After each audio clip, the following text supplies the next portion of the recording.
So she was refused entry, okay naman. Wala pang isang araw, bumalik siya muli ng Canada. Nakapasok, nakalusot. Pero later on, you will learn, ang ending po nito, nagkaroon pa ng warrant for her.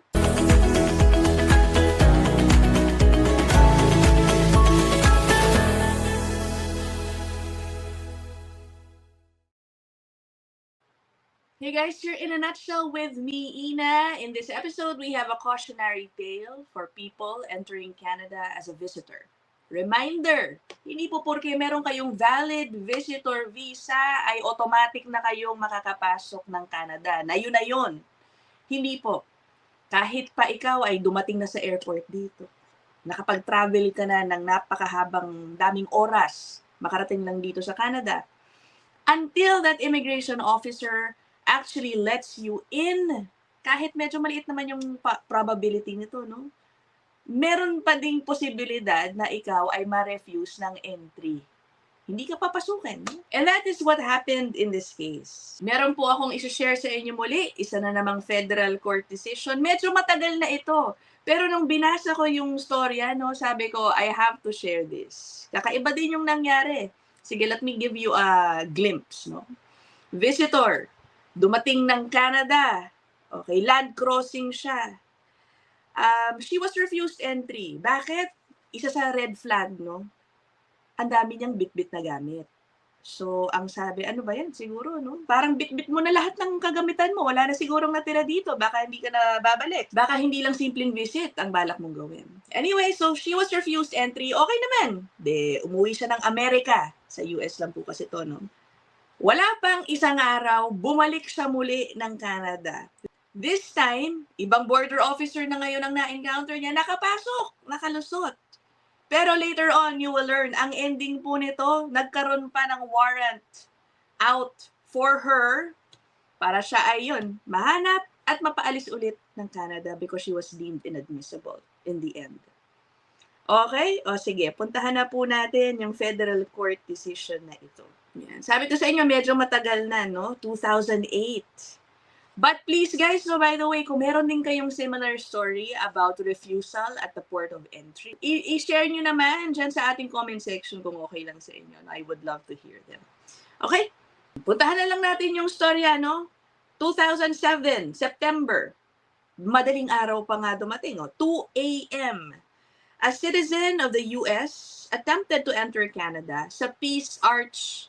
Yan po yata yung entry point sa may Surrey, BC, and connecting it to Washington, the state of Washington in the US. No?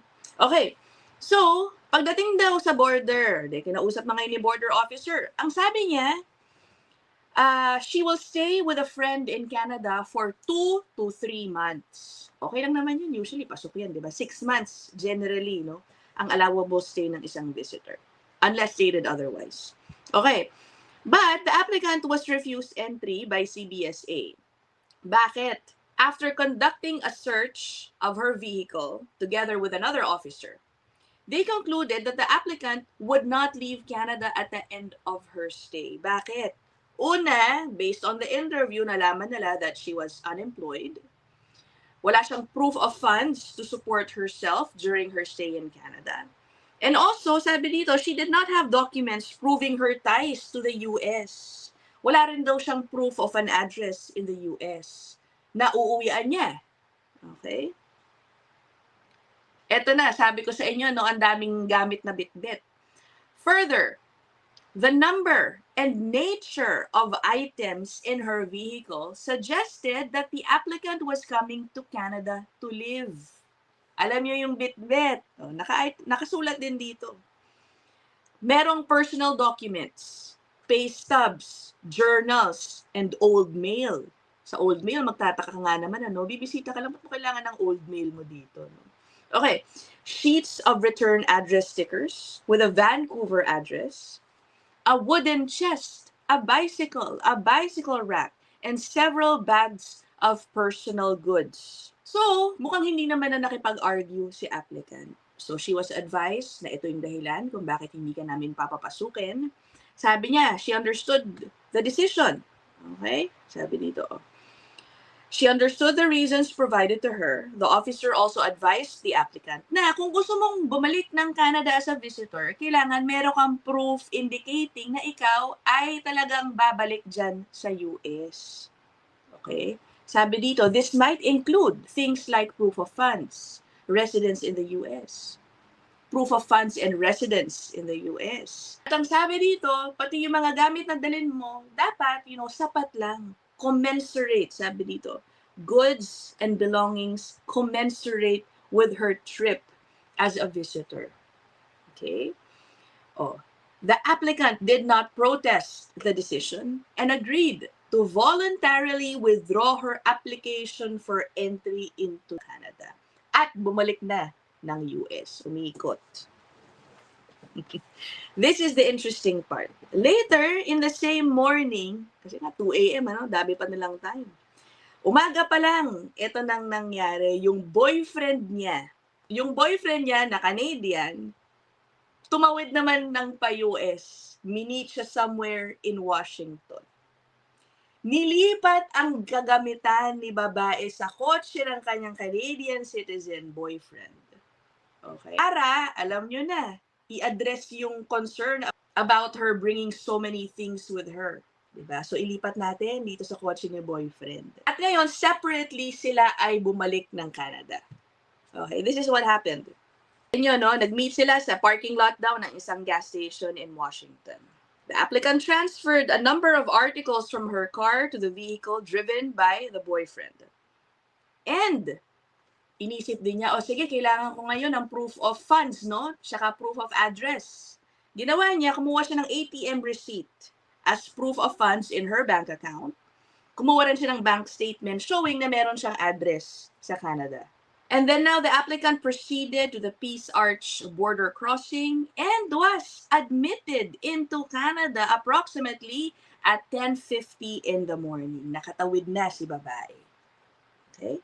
Sabi dito, the officer who admitted the applicant into Canada was not aware that she had voluntarily withdrawn her application earlier that morning or of the reasons for that withdrawal. So, ang sinasabi dito, walang sinabi tungkol dun sa insidente niya nung umaga, earlier in the day. Okay? Eto na, minutes later, 11:50 a.m. si babae nakatawid. 12:15 p.m., wala pang half an hour later, si boyfriend attempted to re-enter Canada and was referred to secondary examination. Si boyfriend pa na siyang Canadian citizen, okay, siya pa yung in-examine. Bakit? In-inspect ang kanyang sasakyan. At doon na nakita na nga yung mga maraming gamit. At nakita doon, yung ibang gamit may pangalan na hindi pangalan ni boyfriend. A number of articles were found in his car. Yung bike, bicycle rack, wooden chest containing personal file folders filled with personal information and artwork, photo albums, old letters, old bills, unopened letters, several notebooks, old books, women's clothing and shoes, a certificate of achievement, for a course that was completed, and pati yung expired passport at expired driver's license ni girlfriend nandoon sa sakyan. Ano ang ginawa ng officers na nakakita nito? Sinearch ngayon nila yung pangalan ni girlfriend. Upon discovering that the applicant, si girlfriend, had entered Canada, nito lang, the items were seized and a warrant was issued for the applicant's arrest on the grounds that she was inadmissible for misrepresentation. So mukha namang hindi na tumagal yung warrant. 2 days later, September 13, the applicant returned to the Peace Arch border crossing to collect the belongings that had been seized, whereupon she was arrested. Tapos nagkaroon na ng inadmissibility hearings, and the board issued its decision na siya nga ay deemed inadmissible to Canada. So ngayon, nagpunta ng federal court itong babae para questioning yung inadmissibility finding sa kanya. Anong tingin niyo, 'di ba? I wonder what triggered the inspection of the boyfriend's car, siguro kitang-kita ba na maraming laman yung kotse, and maybe nakita nila ano kayang bitbit nito, no? So hindi rin talaga ibig sabihin na ikaw ay isang citizen yun na yun. Hindi ka na i-inspect porque pauwi ka na, no? Punto na lang tayo dun sa pertinent portion of the decision. In the end, the court sided with the original decision. Sabi niya, hindi ko yan gagalawin. It stands. Which means the girl is still deemed inadmissible to Canada. At that time, hindi natin alam kasi napakatagal na nito. Baka nakahanap na siya ng paraan para makabalik at makabisita sa boyfriend. Kasi wala rin po ako nakita dito na meron naman siyang ban. Wala rin po kasi ako nakita dito na kung siya ba ay inadmissible for a certain number of years. I did not see that in this decision. Ngayon puntahan po natin yung dahilan ni judge kung bakit niya dinismiss itong petisyon ni applicant. Ang sabi po ni judge basically, isa sa biggest mistake niya ni babae ay nung pangalawa niyang entry, hindi siya naging truthful sa mga kagamitan niya na talagang bibit-bitin niya papasok ng Canada, considering what happened to her earlier in the day. Okay? Mapapaisip ka rin, So, ganun pala yun. Kasi, yung second entry ni babae, technically, hindi naman talaga niya bit-bit yung bulk ng kanyang gamit. So, why would you declare it? I'm not bringing it with me at that time, right? But anyway, siguro nga, kakaiba po itong kaso na ito kasi may prior incident na relevant sa kanyang storya. Sabi ni Judge, I find there was an obligation on the part of the applicant to fully disclose the number of articles she was bringing to Canada since only a few hours earlier, the applicant, to her knowledge, was refused entry because of that issue. Sabi dito, because of the quantity and nature of the articles in her possession. Only if this disclosure was made could the examining officer have properly determined whether the goods being transported by the applicant were for the purpose of her visit and whether or not the applicant would leave Canada at the end of the day. Okay. Having failed to completely, truthfully, or accurately disclose the number of goods she was bringing into Canada, she precluded the officer from making a proper determination of her application to enter Canada. In short, naging material misrepresentation. Because had the border officer dun sa second entry known na merong bit-bit yung boyfriend niya na ibang gamit ni girlfriend, pabalik, it would have caused a different decision. She would have been refused entry even during the second time. And may magandang linya dito si Judge. The unfortunate thing about all of this is that it need never have happened. There were other ways that the applicant could have dealt with a problem that she faced on trying to get into Canada. Okay. This is just my opinion, I think ang sinasabi ni Judge dito, alam mo kung ibang naging strategy niya, pwede naman siya ulit talaga makapasok eh. Pwedeng talagang bawasan lang niya yung gamit niya. Okay. Imagine if siguro hindi nakita si boyfriend na may bit-bit na personal belongings ni babae, di walang magti-trigger nung search sa kanyang pangalan. Baka okay na. Kumbaga kung talaga binawasan lang niya yung bit-bit niyang gamit, yung mga pambihis lang siguro talaga niya. Tapos ayun, meron na siyang proof of funds doon sa kanyang ATM receipt, meron din siyang proof of address, that's it. I think kasi those were the concerns addressed in the initial refusal, di ba? Kumbaga pwede namang tanggapin na lang niya na hindi siya na papasok nung una and then return later with stronger documentation, na hinihingi ng CBSA na magpapatunay na siya ibabalik ng US. Without having to manipulate yung proseso ng pagdala niya ng lahat ng gamit niya papasok ng Canada. Diba sabi, she could have dealt with the problem differently. Unfortunately, the one she chose triggered a sequence of events that has led to the board's decision and the present proceedings.